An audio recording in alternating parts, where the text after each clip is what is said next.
Live from the Green Room Studios, from the spacious property of Bates Nursery and Garden Center, 3810 Whites Creek Pike, it's the At Home Show with Josh Cary and David Bates. Oh, yeah. Calm down, calm down, calm down. We're going to be here a whole hour. It's going to be all good. Hey, welcome in, everybody. It's your Saturday morning tradition, the At Home Show. It's coming to you live from the Green Room Studios here at Bates Nursery and Garden Center. I am Josh Cary. And I'm David Bates. The rest of the At Homies are around their tables and in their workstations and ready to rock and roll. And we're going to get to them in just a moment. But we're going to take a quick look at the weather per usual. Mm-hmm. And got a really great forecast.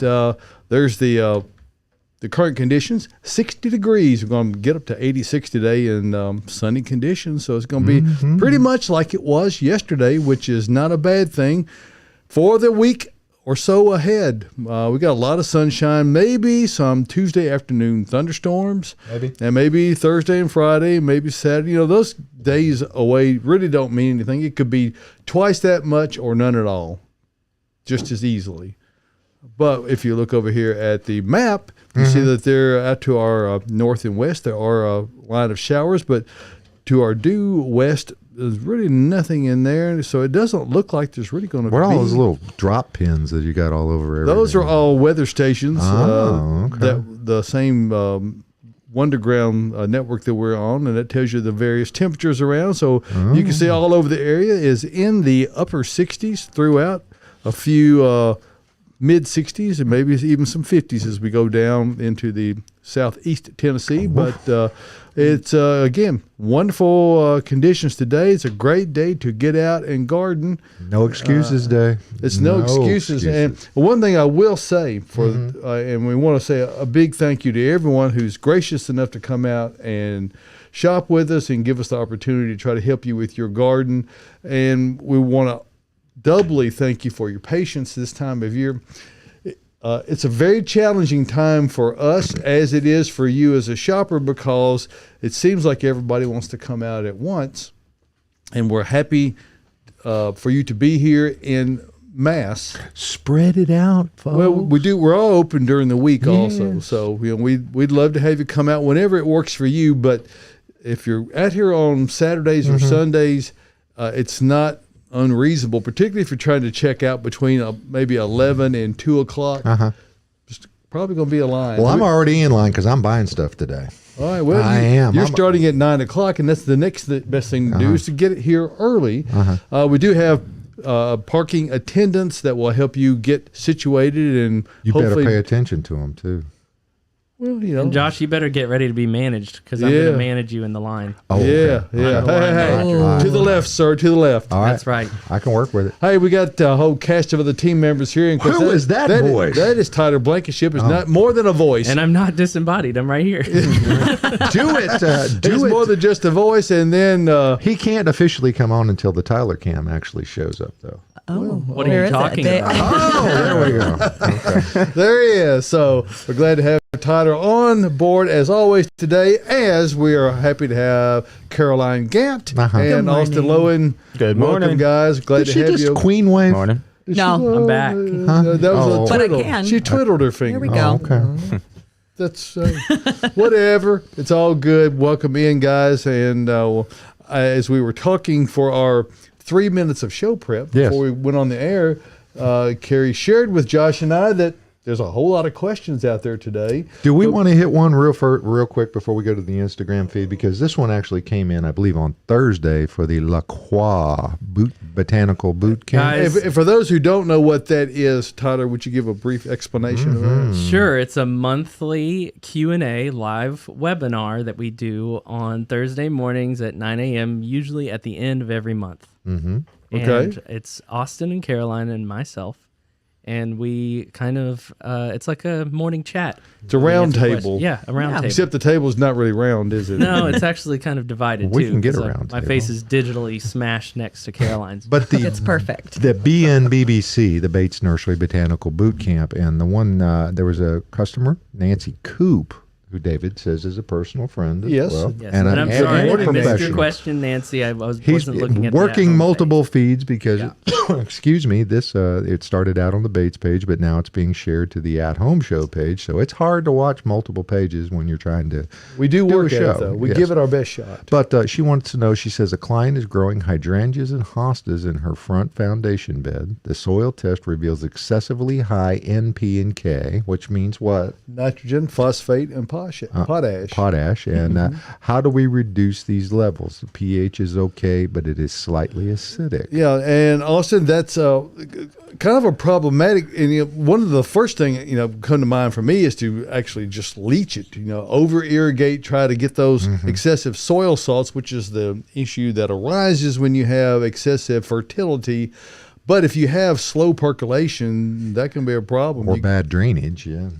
Yes, It can be, but at the same time, it said that the pH is pretty good, which yeah, and I don't know. She didn't say that the plants are doing badly. I didn't pick up on that, so I don't know that anything needs to be done. so I'm thinking. I mean, high fertility is kind of a good problem to have, if you ask Well, me. and I mean, hydrangeas are pretty vigorous growers, and it doesn't seem like that the necessity to do anything is actually there. And if it's in fact an area that is a little slow to perk, doesn't drain really well, then trying to leach out those excessive soil salts can be almost impossible because it's simply not flowing through all that quick. So short of digging it out and putting in new soil, there's really not a... yeah, I would just continue to watch them. And you notice she said a client. That means, of course, Nancy is a landscape professional. And she does a lot of design work. And we've enjoyed getting to work with Nancy a lot over the years. So we hope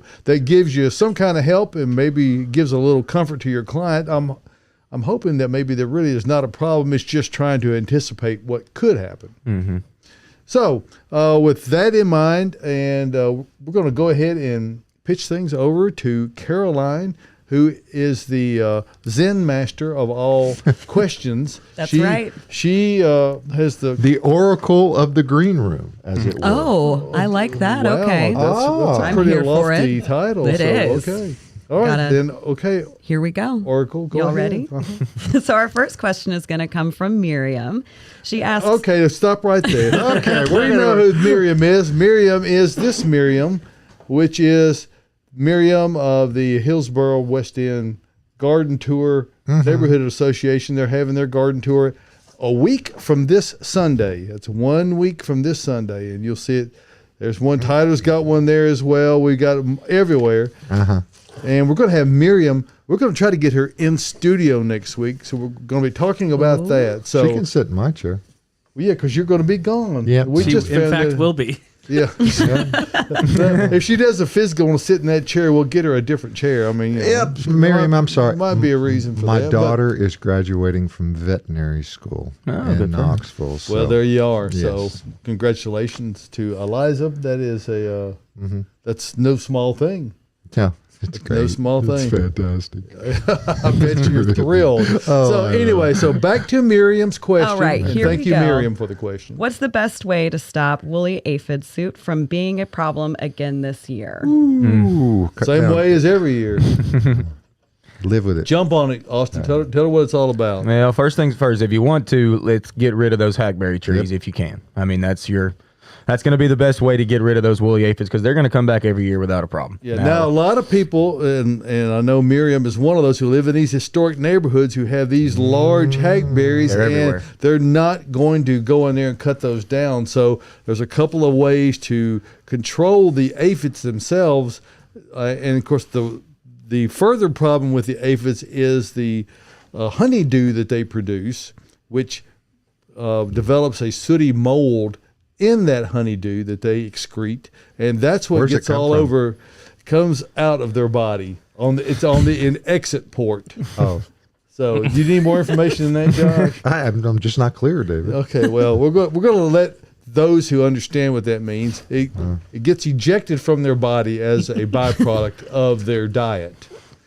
So, and in that honeydew, this fungus grows, and that's what gets all over the vehicles and everything, other shrubs, and it's really a mess.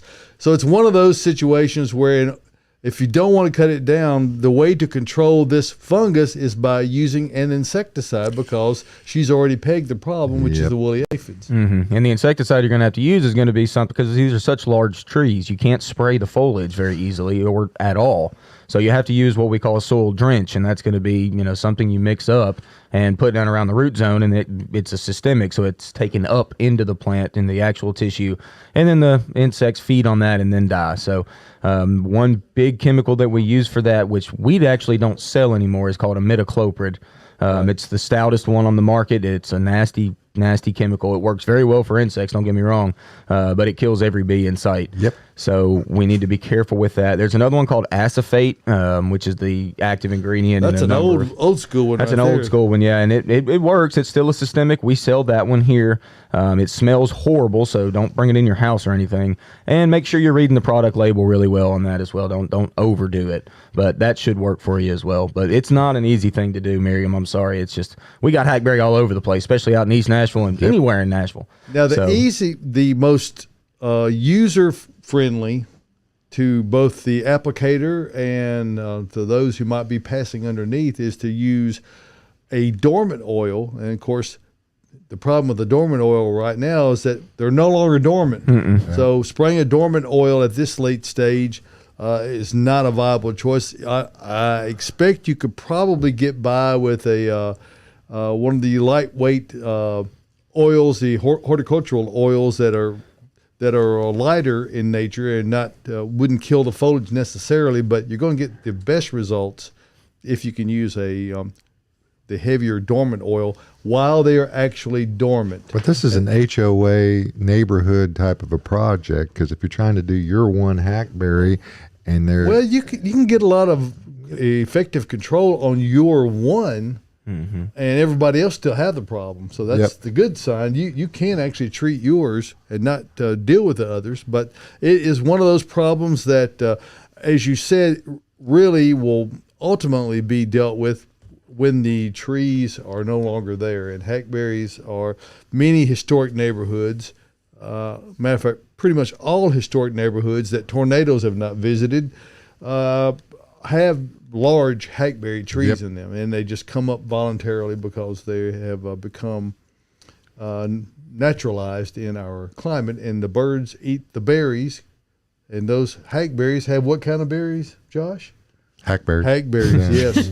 So there you go. Good job, Josh. Well, they're also, I mean, they're so wonderful about dropping all the twigs all over the yard. And, they've got those, lots of leaves. Well, and before you remove a tree, you really need to probably give some serious consideration as to what you're going to do to mitigate the loss of that tree. And, you almost need to plant 3 smaller trees to somewhat offset the loss of one really big one. You're not going to ever replace that tree likely in your lifetime, but it will at least help replace some of the lost canopy and give you it's going to change the little microclimate over there by them. If you've got a big yard with them, I mean, it's going to open everything up. And you never know. Some years they're just not problematic, and I don't really know why that is. They just seem to come and go. So I think we've talked enough on that one. Thank you, Miriam. We look forward to seeing you. We got a giggle out of her because we got an LOL on a comment. So anyway, perfect. All right, our next question: best way to smother lots of weeds in a flower bed at a new house? Black plastic.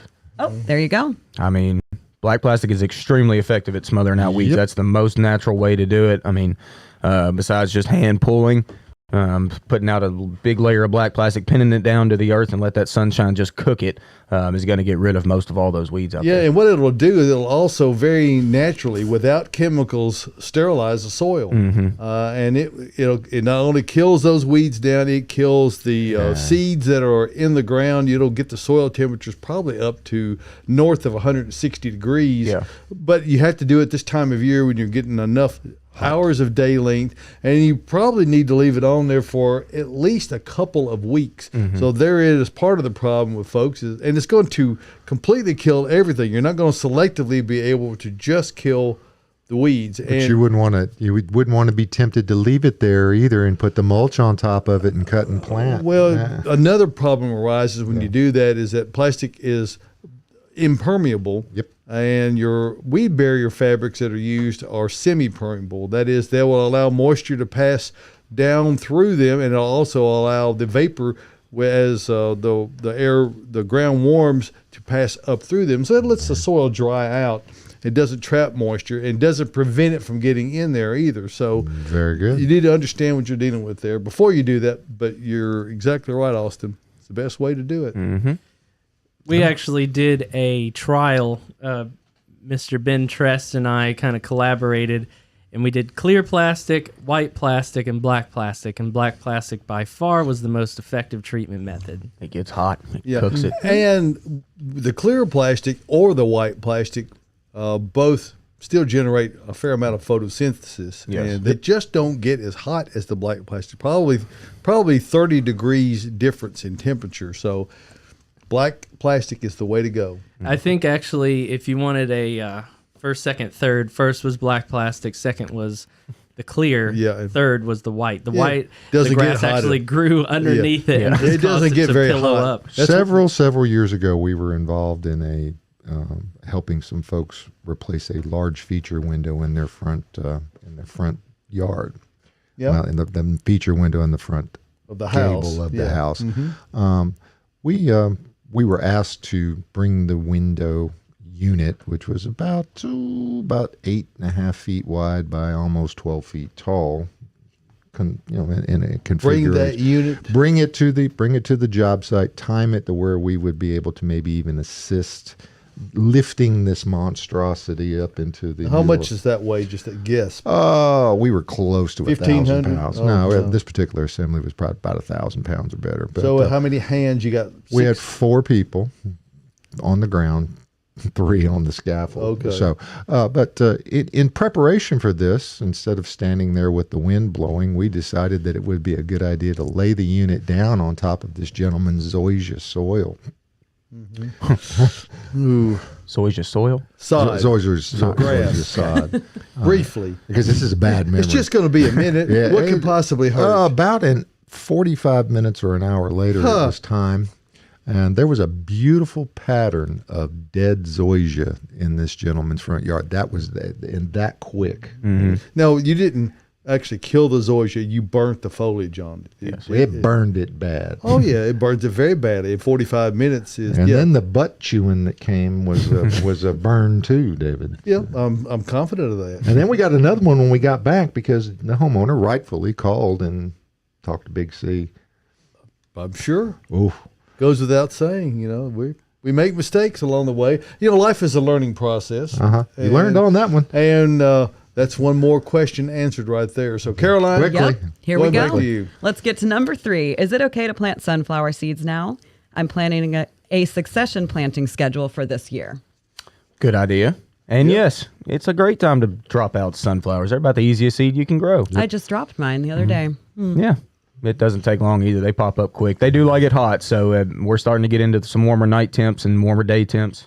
Whenever you get that, sunflowers jump. Yeah, and that's one thing I didn't mention on the forecast. Our nighttime temperatures now are mostly in the 60s. Yeah, and that changes everything. That changes everything. When that soil temperature actually begins to come up and stay in the 60 to lower 70 degree range, things germinate and grow off really wonderfully. And that's why that we try to instruct folks, even though that there's a lot of people who perhaps want to get a head start on their garden.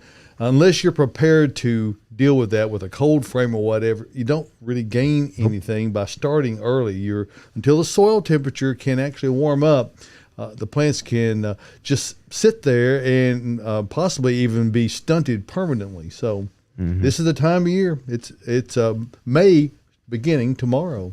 Oh, wow. May 1st. It's gonna be May. That's right.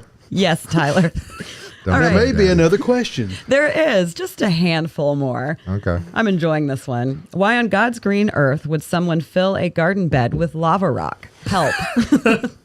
Well, let's see. Let's examine the God's green earth part of the equation first. Well, lava rock is a naturally occurring, and it is a rather nice mulch in that if you get tired of using it as a mulch, it is an excellent additive to soil to promote drainage. It's very porous, It's very lightweight. It's easy to handle. But if you're going to use that as a mulch, you got to use some kind of an effective weed barrier fabric underneath. Does it have somewhat of a volcanic look to it? Well, yes, it's lava rock. But and either the red or the black, I think probably the black is a little more wonderful. The red colored mulch, which we sell here, we don't sell very much of it, but there are people who really like red mulch. Okay. And but more often than not, you see that used in commercial applications. I think Taco Bell had the patent on that for a long time. But you got anything else on that, Austin? I mean, I think people use lava rock because it looks pretty good, and I think a lot of people think that when you use rock, you don't get weeds like you would in mulch. Hey, that's simply not the case. You get them just as bad, if not worse. I mean, not worse, but just as bad. And it's annoying to weed them. It's hard on the knees, hard on the hands. I know this because I've got pea gravel rock in my beds. It was there. I left it, and I love it. Don't get me wrong. I love it. Yeah, try putting your knees down on top of that volcanic. You can't. Not on the volcanic. No, you need a knee pad. You need something. You need to probably put a board down and then a knee pad on top of the board. And then you're going to crush those. So really having, when you have any kind of a weed barrier fabric underneath, if you've done a good job of putting it down, it fits pretty tight around the plants. Certainly does. So that means if you have weed growth from underneath, it's going to grow up where? Right around the plants, because that's the only place where light is sneaking in there. So and I think Sister Pele really doesn't want to remove anything from her island. Well, no, we don't know that it came from the Big Island. We don't know that. It could have come from somewhere else. That's bad juju. There's a whole lot going on in that ring of fire out in the Pacific, so it could come from anywhere. South America? And I'll just say really quickly, could be. It's terrifying and backbreaking to remove rock from a rock bed. So if you really want to establish one, think long and hard about it, because eventually it might be weeded over and you're just going to have to dig it out frustratedly. So. Which you just did.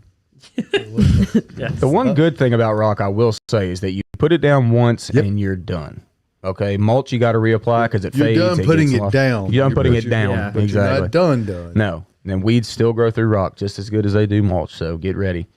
Get ready for those All weeds. right. We So ready for another question?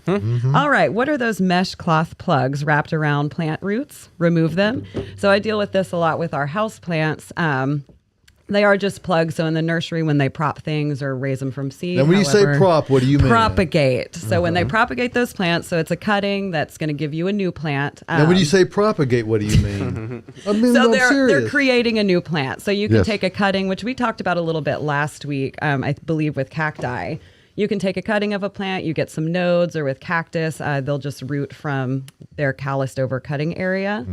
And so you create a little new plant by cutting on the original mother plant. And now you have a baby. It's going to grow big. It's going to be amazing. But a lot of times, nurseries will use a plug to put those plants in. It's small. It's like yay big most of the time, maybe a little bit bigger. And then once those plants are mature and they're ready to go into like a 4-inch pot, they'll just drop that plug into the pot, cover it with soil, and ship it out. Definitely remove those plugs. I remove them from our garden center here all the time because they're supposed to dissolve. They usually don't, and they start to smother the plant. The roots can't get out. So I'll usually take a knife and kind of open it or repot stuff, remove that plug, and then pot it again. One thing nurseries have started using is just a hard plastic plug that I've noticed that doesn't degrade at all. So always check your plants when you buy them. Make sure there's not a plug in there, and if there is, go ahead and remove it. I remember the good old days when they used Jiffy 7s, which are just little peat cups, little peat pellets that you soak in water and they expand, and you. Those would be so much better. Well, yes, you don't have to do anything; it just Yeah. grows right through them. So, anyway, it's a good question, though. That is a great Very good question, and question. those plugs are pretty evil. I feel like I'm encountering them more and more with But houseplants. like we you said, all need more plastic in our lives. Taking And in our bodies. taking a pair of heavy hand pruners or a heavy industrial snips and just cutting all the way around to break the band around the top would allow those roots enough space to be able to get through. Yeah, I do that a lot. And then the soil, when you start watering it from the top, the soil will pull away from the plug and it just gets ugly and not great. So if you have a houseplant that's struggling, a lot of times that is a culprit. So check to make sure that plug isn't still in there smothering your roots. All right. All right, here we go. Next question. New hostas grew great for a month. Now outer leaves yellowing and crispy edges. It's getting hot. It is getting hot. It is. And if they're in too much sunlight, that could be the reason you're starting to see anything crispy. Yellowing is a different sign, though. That's usually nutrient deficiency. If we're talking about yellowing, I don't know if the area is staying a little moist and there's not a lot of nutrient that's getting to the plant. That may be the problem. A lot of times overwatering will produce some yellow leaves as well, or just a little bit of a wet spot. If you want to, I'd like to see some pictures. Maybe you can come out and chat with me and we can talk about kind of the location where it's at. But if it's in too much sun, you're going to see some crispiness going on. And then the yellowing is something different. We need to kind of look further at that. I need to see some pics. I know I planted some hosta last year and I knew it wasn't the most ideal spot to plant it because it got a little bit of afternoon sun. But once I planted them, they did great for probably like 2 weeks. And then once it heated up, they did the same thing. They didn't yellow, but they kind of lost color, turned kind of a translucent color, which could also kind of look like yellowing. But I knew the next year when they came back, they would actually acclimate to that spot a little bit better, and now they're doing great. I just cut off those leaves. Yeah, my mother-in-law has had hostas on her house for the past 25 years, out in the front, and it is literally like afternoon baking full sun environment. Okay, so the first, she started with one, and now there's probably 30 in a ring. That's what hostas do. They grow out and they make these rings, and they just keep growing more and more. And now, like Caroline was just saying, they've acclimated enough to where they can take it for a while. But still, once August rolls around and it gets like piping hot and sunny in the afternoon, those hostas fry every single year. And they don't die. And there are types of hostas that are more adept at dealing with higher light conditions than others. Mm-hmm. Yeah, but most of them, for the most part, people, they really want some afternoon shade, if not even from like noon on shade. Deep, heavy shade is great for hostas. Like, really, it's a really good plant for that, but too much sun is risky. I love hosta. There you go. Are we ready for another? I think it's time that we talk about either earth mix or perhaps that earth mix. There's all kinds of things we can talk about, but let's just talk quickly about earth mix garden products. And, that's... if you're going to have success in gardening, you're going to do so simply because you have taken the time to prepare your soil properly. And when you prepare your soil properly, the plants that you invest your money in are naturally going to perform much better. But you only get that opportunity when you're planting. You can't go back if you're going to buy plants and say, well, I'll get it later. No, there's no later. You have to do that when you plant. There's no other opportunity. So remember, if you're planting things and you're on a bit of a budget, it's better to put some plants back and get your materials to work your soil properly. And I'm not just saying that because we're talking about earth mix. That's just part of the reality. You really want your plants to do well. Earth Mix Garden Products is a completely organic line of soils. We developed it right here in Nashville, available at independent garden centers all over Middle Tennessee and Kentucky, even up into Indiana and Ohio. It is 100% organic, and it's blended in such a way to really give Mother Nature everything that it needs.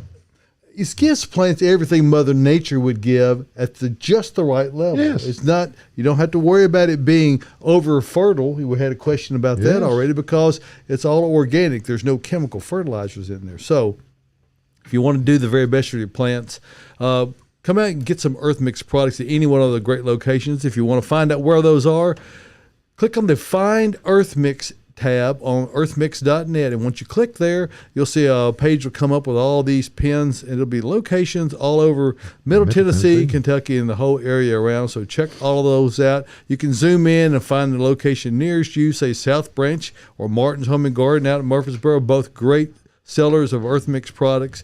And just remember this: success in gardening begins at the ground level when you use Earth Mix garden products, and we appreciate you giving us a moment to talk about that. Dirt shirt.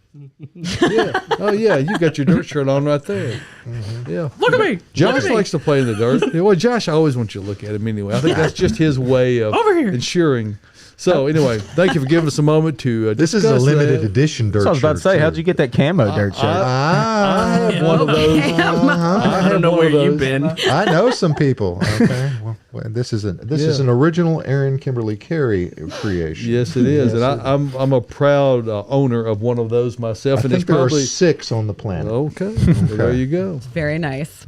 Very nice. Okay, here we go. Best annual to plant that will be colorful all summer and easy to take care of. Okay. You're Sun or excited about shade? this one. Yeah, sun or shade, first off, we need to know. But yeah, lantana. There's so many, y'all. We have an annual greenhouse right now that is literally every table full, flats on the ground. I mean, we don't have any more space for annuals. There's so many that are pretty easy. Vinca comes to mind. Angelonia comes to mind for sun. Lantana certainly comes to mind as a drought-resistant annual. Particularly in a hot spot, yeah. if you're beside a paved area, lantana loves it. 'Cause It really it does. just can't get too hot for it or too sunny. Verbena comes to mind as Yep. a good little ground cover, hot sun lover. Yep. My personal favorite, petunias. In the Oh, ground. yeah. Petunias in the ground are really, really good. Petunias in pots can be a little bit picky, not going to lie. Once it starts really warming up, petunias get fairly thirsty, but at the same time, they don't want to stay wet. They're, like I said, they're a little bit picky in pots. Now, in the ground, especially wave petunias, y'all. I did these last year around all my boxwoods. Wave petunias straight in the ground. They just run. They're typically grown in hanging baskets because they trail. But in the ground, they just run across the ground and they just make this flower carpet. It's Cool. fantastic. So Yeah. you ought to think about using some waves. We have a lot of them right now. And any color under the rainbow on the Pretty on much, those, yeah. I mean, yeah, there's even yellow now. I mean, for all the way from pure white to pure red to blue, purple, yellow. Everything. Yellow? Yellow. Yellow. Love it. We got a question from the Bates Facebook page. Huh. Please tell me the best spray for my knockout roses. Something to kill what I think is spider mites that won't harm the bees. Thank you. It's probably not that. It's not spider mite yet. I Not this wouldn't time think. of year. No, this time of year, the sawfly larvae has come to play. We just simply call these rose slugs for the most part. Yep. And it's on the backsides of your leaves always. It's little bitty worms that are kind of green, almost clear green. They're fairly hard to see because they're pretty small. But that's by far the biggest pest for roses, and it is happening. This week, actually, I probably had 10 different little baggies of leaves that came in with rose, cuttings in them that have sawfly larvae on them. So the issue we have is the not killing of the bees. There's a number of products that work that help with these, but there's only a couple that won't kill bees. And the biggest one that comes to mind for me is probably BT, which is just a kind of a common name for Bacillus thuringiensis. Yes. Yep. And it's kind of a natural kind of fungus out there, if you will, that like kind of explodes the guts of worms. Oh, yeah. And now that Caroline, now that we've had a rose question, I think you had prepared something special for Austin. Had you not? Yes, I No. did. What did y'all do? Oh, no. We're going to play a rose game. Uh-oh. We've got a video from our rose shipment that we got in earlier this week. We got week's roses in. Oh, wow. So I made a little video, and we're going to see which roses Austin can guess correctly. Really? Yes. Really? Put It's me to gonna the be test this so morning. fun. We got like Everybody 600 can guess. roses. Well, we'll In see. all different varieties, which, by the way, people, best rose crop I've seen in a long time. Leaves are as clean and green as they can be, shiny, bud and bloom like you wouldn't believe. I mean, there's tons of them blooming, but there's still a ton that haven't bloomed yet, which is kind of the best way to buy them, y'all. Buy them from us when they're in bud. That way at home they can be in bloom for you, I know we all want to buy those ones that are full show, and you certainly can. But if you buy them when they're in bud, they'll bloom at your house. So let's, And the good thing remember about that. them is that pretty much all of them are monthly roses. That means they will reflower. Now, hybrid teas, grandifloras, floribundas are all require some special care. They're not as easy to grow as, say, a shrub rose. So, you need to be aware of that when you buy them. Some spraying is likely. Pruning is a certainty. Yeah. And so, And this is the one plant that I would recommend. If you don't choose to buy your earth mix when you buy a week's rose, you're crazy. well, you really should just Yes. not get the rose. Yes. Seriously, and I'm not. We buy these for people to be able to take them home. But if you don't put in like earth mix landscape when you're putting those in the ground, you're going to have a hard time. They're going to struggle unduly, and healthy plants are naturally more disease and pest resistant. And good hole digging skills, right, Austin? All right. That's right. Are you ready to put them to the test, Here Tyler? we go. Let's do it. All right. Here we go. See what I can do. All right. Oh, I know who that is. Double Delight. Yay. I could have got that one. That's a big, nice one right now. We sold a few of those the other day. Oh, beautiful. All right. What's next? Okay. We got to start and stop the video. Oh, look at it. And we're All also those showing Double off our Delights. roses that we got. Oh, Oh, that one is I know that one. I think. it's not Ebb Tide. I want it to be Ebb Tide, but it's not. Wow. Got a color in its name, I think. What is it? Give me a hint. Amethyst something? No. When you're feeling sad, what color do you feel? Blue? Oh, yeah. It says it's blue. It's not even blue Okay, at all. but the name of it. It's why can I not remember? Tell him, Caroline. When it's cold, you're in the Arctic. Oh, Blue, Arctic blue. Arctic blue. Arctic So blue. I guess if you were in the Arctic growing roses, that's the color it would be. That's what it would be. Big Yeah. crispy, too. Us horticulture people use the term blue. And in fairness to Austin, now there's only how many thousand different rose Oh, cults. God. I mean, You we can't don't even. we don't have thousands of different ones, but over the years we certainly have encountered that many. Mm-hmm. All right. We missed that pretty red one, but that's That okay. was Legends. Oh, there you go. Even Legend. just a glance, you got it. Look at all those roses we got in. Look This at is them. the second section. Oh, Aw. I snuck some statuary in there that I just unloaded the other day. We're about to go back to our game. Here we go. It's coming up. I think it's going to be a yellow one. So I'll give you a little hint. Look Those at are those some- buds that we those were are- talking about. Those are some JFKs, John F. Kennedy. There we go. There's a yellow. Nope. That's cha-ching. Yay! Cha-ching. Cha-ching. That's a good yellow. It Tyler smells and I good. were actually looking at that for a while. Oh, Okay, stop there. What's that one? Pink. Is that? what's that pink? It's not Queen Elizabeth, is it? I don't know. I don't even know what. I have not looked. There is a Queen Elizabeth. That's a nice rose. Oops. What was that yellow? What is that pink one? Okay, I'm going to be honest. I don't remember what that one is. So you'll have to come lovely out and pink. find it on your You own. will. Yeah. You'll have to come find it. I think right. we have two more. Also, All right. Austin has also done a lovely roses webinar. That was a long one, wasn't it? Austin knows all I about almost roses. feel like you Is that can almost Carefree see Wonder? it there. Yeah.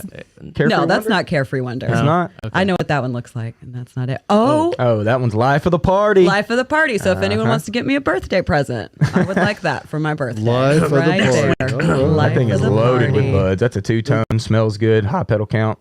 And, that's a climbing iceberg. Actually, that's a floribunda iceberg, excuse me. But white iceberg rose is probably the most disease-resistant rose you can get.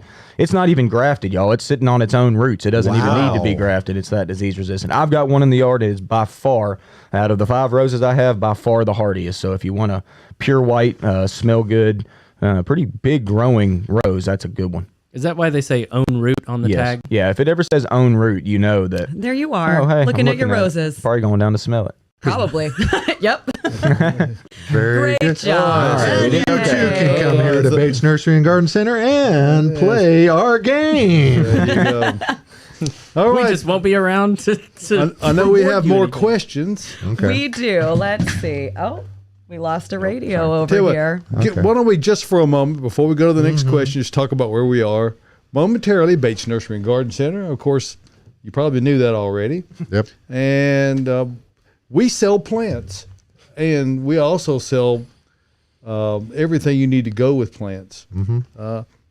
Containers, soils, expertise to try to figure out how to get the right plant in the right place the first time. That's not always a given. Yes, there's some of the wares that Caroline deals with in her department.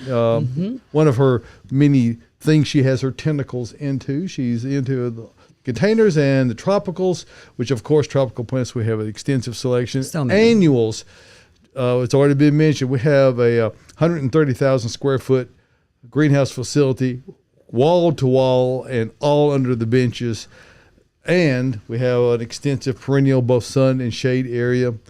Native plants, if you're looking for natives to add to your landscape, if you're looking for edible landscape plants, if you're looking for fruit trees, if you're looking for ornamental trees, shade trees, Columnar thuja if you're looking for emerald arborvitaes, we just got 300 more in yesterday. Wow. So if you're looking to, those are a popular screening plant that don't get very wide. So many of the smaller yards, they are a great choice for that. So no matter what it is, and you're looking for it and you want to grow it in your lawn, your landscape, or inside the house, chances are we've got it at Bates Nursery and Garden Center. Tomato cages? Yep. Got 'em. Oh, yeah, we got that. So Got many red of ones? them. Yep. We do. They're going home with me today. So check all those out. Come out and see us. And again, if you come out today, ask you to be patient. It's a crazy time, and we are celebrating our 90th year. Yes, this is our Emerald anniversary here at Bates Nursery and Garden Center. So we invite you to come out. We are open Monday through Saturday, 9 until 4, and noon until 4 on Sunday. So if you can't make it out on the weekend, or you want to try to avoid the greatest congestion, come out during the week, and you will find it's a little bit less wait. Because we do have some waits, you just admit that, but we do move along rather quickly. You don't have to stand, but just seconds. You get managed, man. You get moved along, but you know. Bye, I'm going to Tyler. be calling you. Boom. That's right. Register 1, register 2. I'm over Tyler's here. out there directing traffic, and he does a great That's job right. of it. He So- does do a if you have fantastic if you have a job. small amount, if you want to get just like 3 tomatoes, we'll get you up in the front of the line so you can. We get work through. hard to try to keep it all going. So anyway, thank you for coming work out. hard too. Thank you for trusting us with all of your horticultural planting needs, where we've been beautifying Nashville since 1932. Bates Nursery and Garden Center. So thank you for giving us a moment to Thank you speak very about that. And now back to the questions. All right. Before we get to our questions, I am wondering what's in bloom right now. What's in bloom? There's that song. Okay.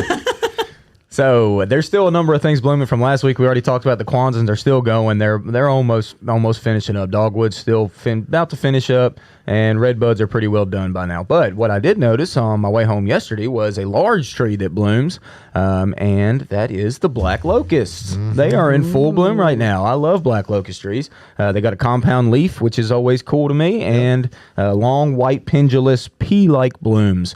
And they smell really good, actually. So kind of a woodsy tree, not necessarily an ornamental. We do sell some here, more honey locust here, and there are some ornamental varieties, but for the most part, that's just kind of a woods tree, a nice native, but it is in bloom. Other than that, we still got viburnums kicking it, y'all. Big eastern snowballs, white blooms, all sorts of viburnum actually right now, really going. Wisteria is having an excellent spring, some of the prettiest wisteria I've ever seen this year. So if you have one of those and it's in bloom, good for you, because it's a pretty one. So 2 that are old school but that are coming back just great, that are shrubs, are the Weigela and the Deutzia. I brought some Deutzia in the studio today. Deutzia, kind of been around a while. It's those white bloomers back there behind Tyler and David. And I don't know if you can see. You can't see them all that great. There They're it good. is. They're dainty little white blooms, but they're cute. I like them. And then Weigela is a big, rangy, shrubby plant that blooms typically pinkish purple. And there's new cultivars now that have dark foliage, very purple leaves. They're very attractive. So good, hardy shrubs to use. And then right now, the rhododendrons and the azaleas are still pretty lit Mine up. are going crazy. Yes, the rhododendron, when it's in bloom, there is not a better evergreen blooming plant than a rhododendron. And if you like to look at little close-up flowers, these Petunias, which are right here in front of us, are quite cuss nice. on the- And people don't think about those as being flowering plants, but they, of course, are. And they're the most frequently mispronounced. A lot of people call them cotton Easter. Cotton Easter. But it's Petunias. Petunias, yeah, and that's a great little ground cover for a hillside or erosion problems, And whatever. you get nice little berries on them after the Yes. flowers go through. So they're a really attractive little landscape plant to add interest to any garden. It is. It's a plant that's not used enough. I don't think stays extremely low. And it's good for a very front border. Anyway, okay, and then the last 2 I'm going to talk about are some bad bloomers. Uh-oh. Bush honeysuckle is blooming, Yeah, and it's I mean everywhere. it's everywhere. Literally, just drive down the road and just look at those white/yellow blooms. The good thing about them being in bloom right now is that if you're trying to get rid of them, they're easy just to identify. fine. People who are out in many natural areas that'll be on Weed Nashville does a big dig every year where they really try to go out and root out literally a lot of these undesirable exotics. That's one that's in bloom right now, and they're really aggressive. And when you start digging them out, you'll understand Why I say aggressive? They're very tough, very prolific, and very fertile. So Yes. produce a lot of seed. Birds eat them, and they scatter the seed everywhere. Yeah, it's not good. It's an exotic, non-native, so we don't really like those. But like I said, they are in bloom, so they look like a little honeysuckle bloom. That's how you can identify them. Like I said, white with a little yellow kind of throat. So, man, they're big, bushy, gangly things. So that's one of the bad ones in bloom. And then the other one's another large growing tree, which is Paulonia tomentosa, which is the Royal Empress tree. Trash tree. It's a trash tree. It's an Trash absolute tree. beautiful tree. Don't get me wrong. It's got massive leaves. I mean, like bigger than your head, huge heart-shaped leaves. But their blooms are purple up on spikes. They're really, really pretty trees. The fastest growing tree I've ever seen in my life. But they drop those seeds. They've got these seed pods that hold hundreds upon hundreds of dandelion type seeds. Like they blow in the breeze. They go everywhere. So They become naturalized. No, they certainly have. They're everywhere if you start looking in the woods. But nasty leaves, and I mean they're big old leaves. They're messy, huge, very messy. They break easy. Yep. It's not a very desirable tree, but they are in bloom. If you're seeing some purple going on in the wood line right now, that's what you're looking at. And some honeysuckle, not honeysuckle, but wisteria that has been not kept. I've seen a few spots around where honeysuckle. Keep saying honeysuckle. Wisteria has gotten outside its bounds and started growing. So if you see it growing at a spot that you go, well, that's pretty. Yeah, Smash it. Probably not supposed to be there. Yeah. So anyway, Smash that's it. what's in bloom, y'all. Thank you, Austin. You're welcome. Perfect. Okay, let's get on to another question. We only have minutes left. Oh so- my gosh, Not we have a only follow-up that- question. Not Yes, only Tyler? that, sorry. We have a question coming in on the Bates Facebook page that we need to answer too. So if you want to, And I got one your over here follow-up. too on the Let's Adam do our show page. follow-up, then we'll Yes. do Tyler and then Josh. Yep. Follow-up about surprise dead dogwood. When is the best time to replace it? Fall? They asked fall. Yeah, fall. I mean, we generally say yes. Planting deciduous hardwood trees is going to be best in the fall. It's whenever they go dormant and they don't have any leaves at all on them. That's whenever they're the least stressed. You can certainly plant one right now. You're just going to have to, keep an eye on it when August rolls around. It's just it's a little bit trickier on you to keep an eye on that dogwood, make sure it's not staying too wet or too dry or whatever. So that's kind of why we say in the fall, after they drop their leaves, is the least stressful for planting. And we should have a lot more at that point. We're a little low on dogwood right now. We have some, but they're going quick. When they're blooming, they're selling. So Yeah. Well, the good thing about buying a dogwood when it's in bloom is that you absolutely, positively know what color it is. exactly.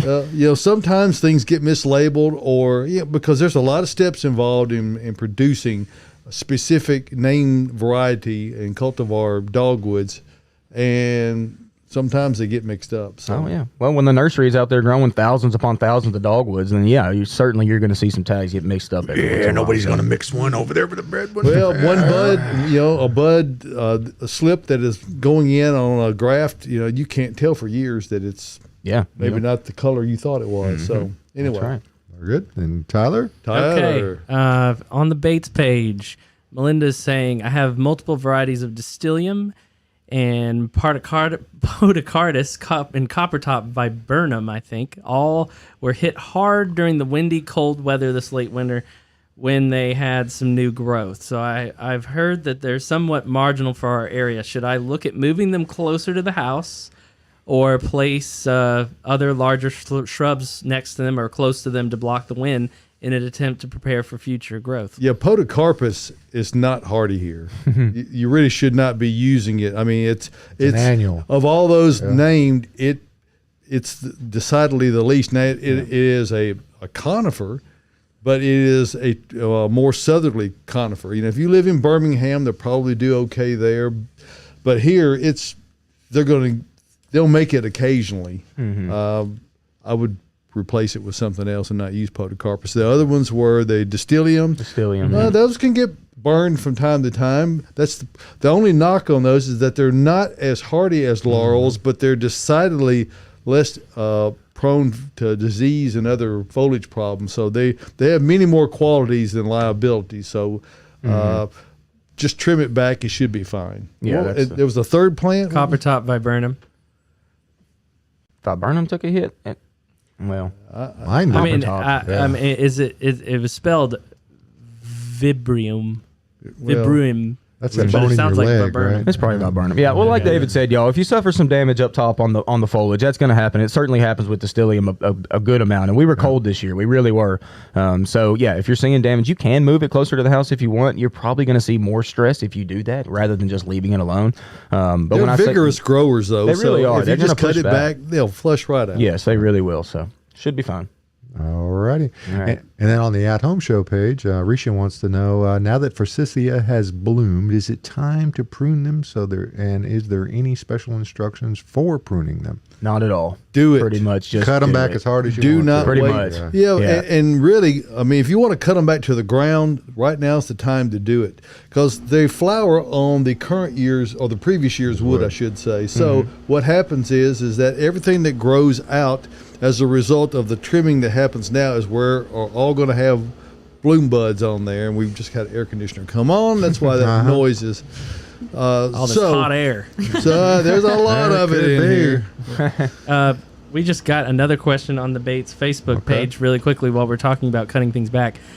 I have many roses that are 7 years old, never been cut. How much can I trim them? Ooh, Well, kind of depends. I mean, probably shrub roses. I'm gonna go out on a limb and guess. probably. I mean, generally speaking, without seeing your roses or what type they are or whatever, generally we say, try not to cut back more than a third. With roses, that can be an exception. With a lot of things, that can be an exception. Like the forsythia we were just talking about. You can certainly go more than a third, and you're not going to hurt it.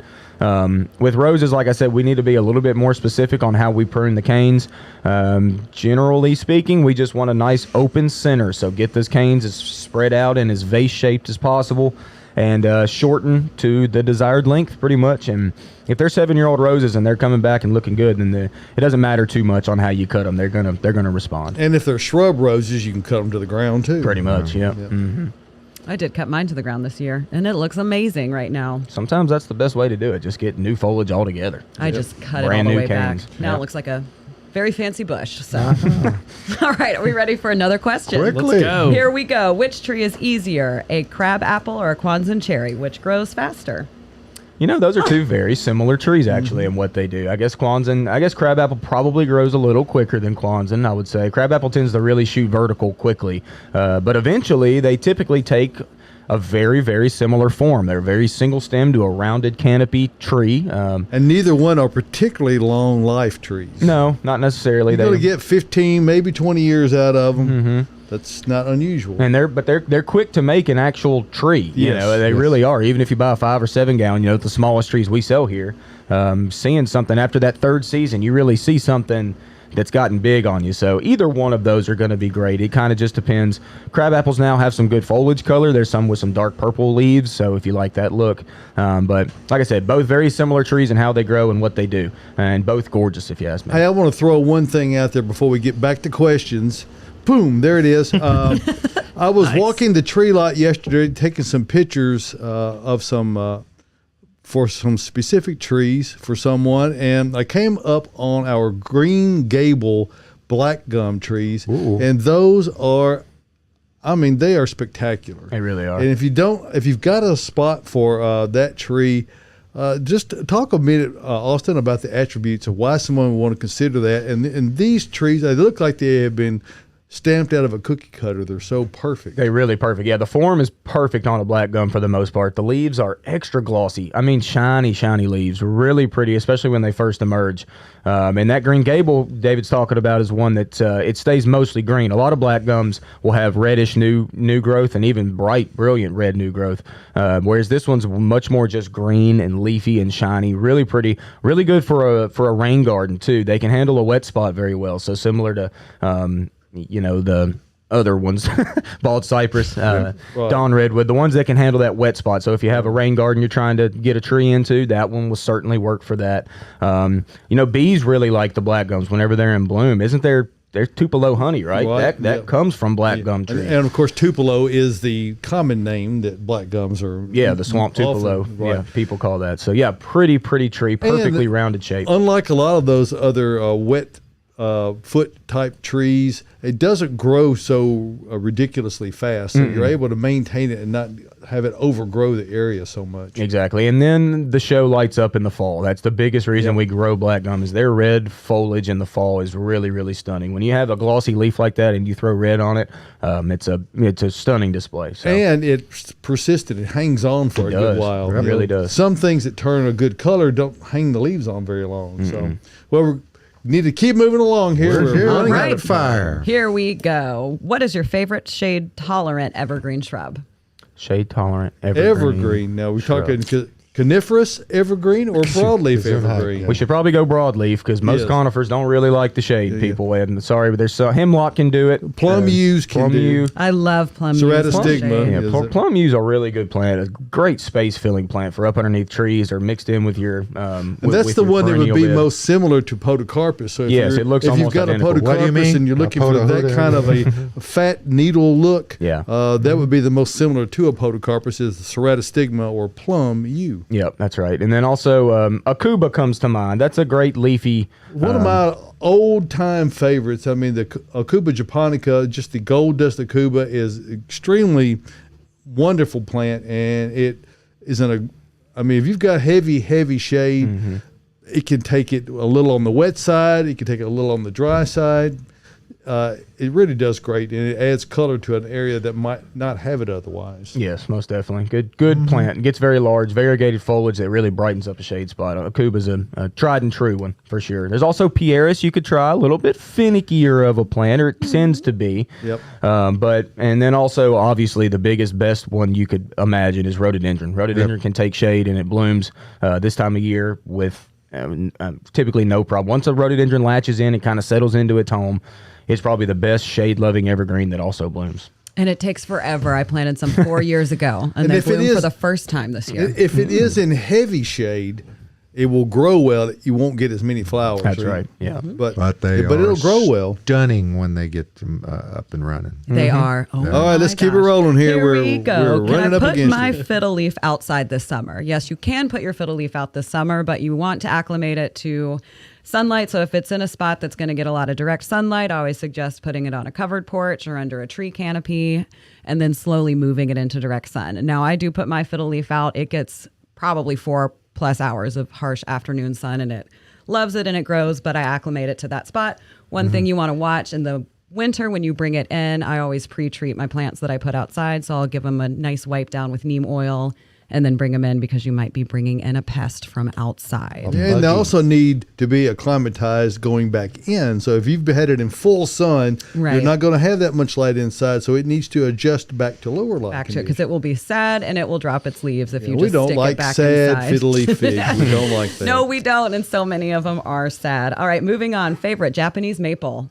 Ooh, oh gosh, there's so many good ones, and we have some really good ones at the nursery right now. Yeah, we do. We actually, for us, we're somewhat low on maples right now just because they sell like cakes. I mean, they are fairly expensive trees. They're very sought after, but when it comes to individual varieties, gosh, for me, the full moon, the rising sun, full moon, Acer japonicum is the actual species of that, is probably my favorite upright Japanese maple. Now, there's all sorts of weepers. There's red ones. There's green ones. Great color change in the fall. Yeah. There's all sorts. There's Sharp's Pygmy is one I like. I've got actually a hedge of those. They're a dwarf growing red leaf type.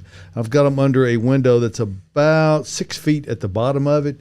I have 3 of them planted together, and we keep those sheared as a hedge. That's really cool. And they look beautiful. We cut them one time a year, and so that's kind of an unusual application for a Japanese maple. That's nobody would think to do that, David. I mean, they'd be scared to death to try to hedge their Japanese maples. So that's a pretty cool way to do it. Yeah, you know, Mr. Wu is my favorite. Well, you're talking about a person. You treat it, and I just only found out this week it is WOO, not WU. Mr. Right? Woo is who it is. Okay. And what's your variety though? Do you remember, John? What is Tamukiyama. it? Oh, that is that's a very popular red leaf weeper. Great fall color on Tamukiyama. Yeah, there's a ton. Perfect. All right. Let's get at least one more in. What's the best annual to plant under a willow tree? Shady, but get some sun. Shady, but get some sun. First New Guinea impatiens. New Guinea impatiens are great. Begonias, there's some really cool leaf begonias, good nonstop begonias with nice double blooms. I saw some double impatiens the other day that were absolute showstoppers. Oh, and how about coleus?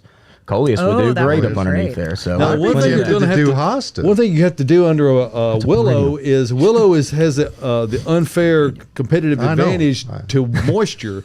So you're going to have to really be mindful of keeping whatever you're planting underneath it watered, because that willow is going to take the water. Yeah, it sure is. But and I was taken to task. I know it's not an annual, but I would be tempted to put hosta underneath. It would look really pretty under a willow. You could, but what if you want some color? Come on, guys. We got to have color up underneath that willow tree. You're not getting that with a hosta. You're getting leaf color. That's pretty good. But if you want some flower power, let's get some other Coleus things. would be cool. Coleus has got a lot of color. Not necessarily in the blooms, but in the foliage. So cool plant.